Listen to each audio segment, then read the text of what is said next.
আজকের গল্প প্রথম কবি ও প্রথম কাব্য। গল্পটি যদি তোমাদের ভালো লাগে তাহলে আমার চ্যানেলটি লাইক, শেয়ার ও সাবস্ক্রাইব করো। তমসা নদীর ধারে বাল্মীকি মুনির তপবন ছিল।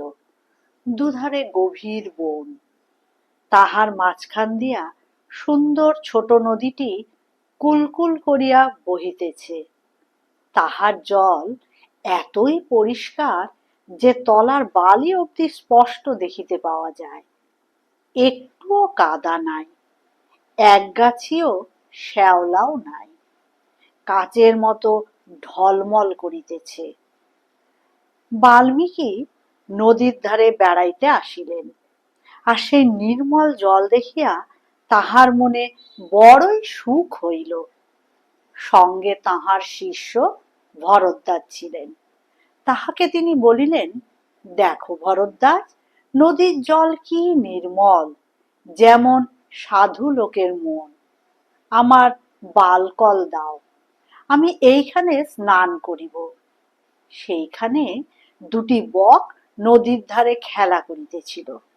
এমন সুন্দর দুটি পাখি এবং তাহাদের এমন মিষ্ট ডাক, আর তাহারা মনের আনন্দে এমনই চমৎকার খেলা করিতেছিল যে দেখিয়া মুনি আর চোখ ফিরাইতে পারিলেন না। পাখি দুটির উপরে মুনির কেমন স্নেহ জন্মিয়া গেল। তিনি স্নানের কথা ভুলিয়া কেবলই তাহাদের খেলা দেখিতে লাগিলেন। এমন সময় কোথা হইতে এক দুষ্ট ব্যাধ আসিয়া পাখি দুটির পানে তীর ছুঁড়িয়া মারিল। এমনি সুখে পাখি দুটি খেলা করিতেছিল, তাহাদের কোনো দোষ ছিল না। কোনো বিপদের কথা তাহারা জানিত না।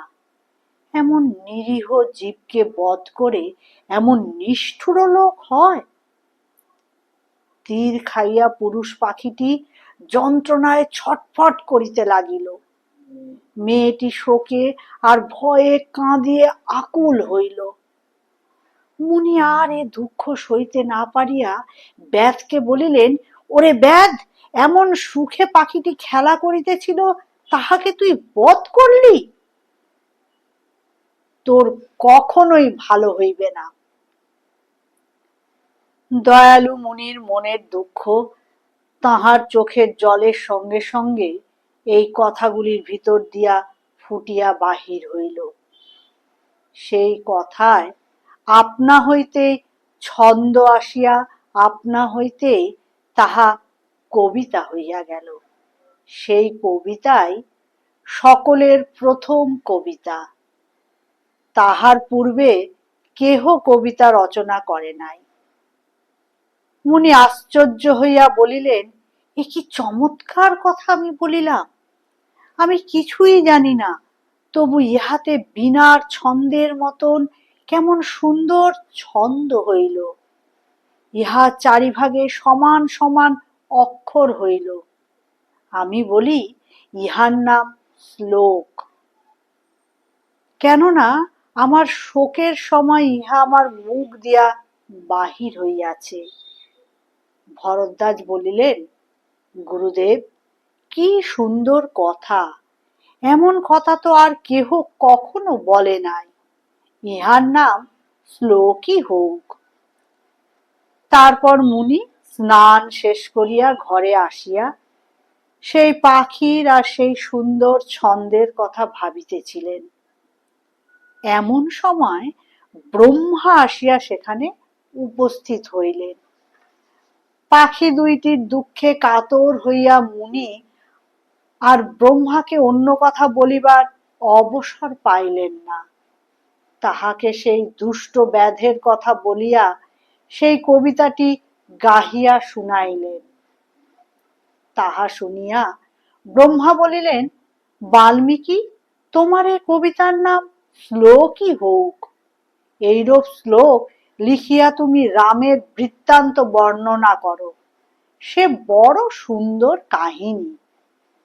তাহা যে পড়িবে তাহারই মঙ্গল হইবে।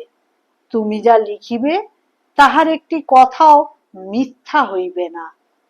যতদিন পৃথিবীতে পর্বত আর নদী সকল থাকিবে, ততদিন লোকে তোমার রামায়ণের আদর করিবে, আর যতদিন রামায়ণের আদর থাকিবে, তুমি স্বর্গে গিয়া ততদিন আমার লোকে থাকিতে পাইবে।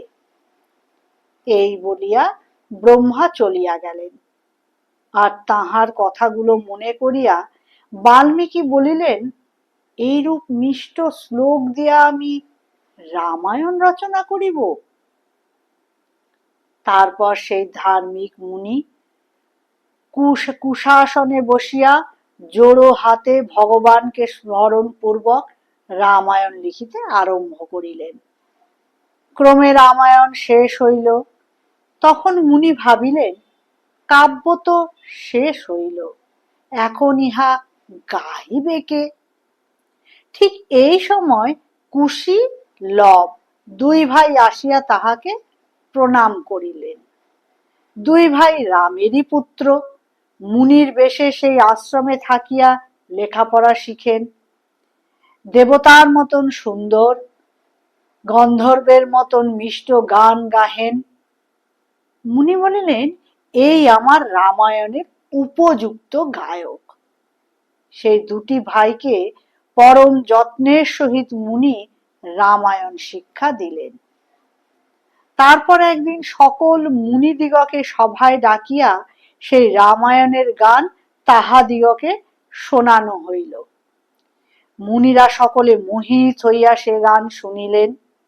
তাহাদের চোখ দিয়া দদ্দর ধারে জল পড়িতে লাগিল, আর মুখ দিয়া ক্রমাগত কেবল আহা আহা এই শব্দ বাহির হইতে লাগিল। শেষে তাহারা স্থির থাকিতে পারিলেন না। একজন মুনি তাহার নিকটে যাহা কিছু ছিল সকলই কুশীলবকে দিয়া দিলেন। অন্যেরাও কেহ বলকল, কেহ হরিণের ছাল, কেহ কমণ্ডলু, কেহ কুড়াল, কেহ কৌপিন দিলেন। একজন মুনি কাঠ আনিতে যাই চলিয়াছিলেন। সেই কাঠ বাঁধিবার দড়িগাছি ভিন্ন তাহার নিকটে আর কিছুই ছিল না। তিনি সেই দড়িগাছি কুশীলবকে দিয়া বার বার আশীর্বাদ করিলেন।